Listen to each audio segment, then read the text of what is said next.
Good morning. আজ আন্তর্জাতিক নারী দিবস, ইন্টারন্যাশনাল ওমেন্স ডে। কিন্তু এই ওমেন্স ডের আগে হ্যাপি কথাটা বলতে আমাকে যথেষ্ট চিন্তা ভাবনা করতে হচ্ছে।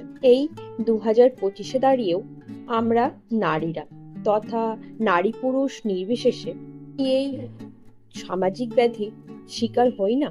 চলুন না আমরা সবাই মিলে একটি সুস্থ সমাজ গড়ে তুলি। এখানে প্রত্যেকটি মানুষের প্রত্যেকটি দিন হবে খুব সুন্দর, যাতে আমাদের বা আমাদের পরবর্তী প্রজন্মকে আগামীতে কখনো হ্যাপি ইন্টারন্যাশনাল ওমেন্স ডে বলার আগে ভাবতে না হয়।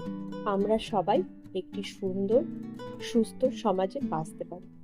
তা যাই হোক, আমার অফিসে ওমেন্স ডে সেলিব্রেশনটা কালই হয়ে গেছে, আর পেয়ে গেছি একটি সুন্দর গিফট, যার জন্য আমি খুব গ্রেটফুল তো অবশ্যই।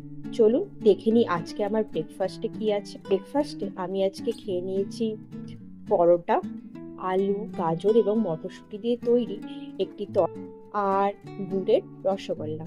আসছি আবার খুব তাড়াতাড়ি। টাটা।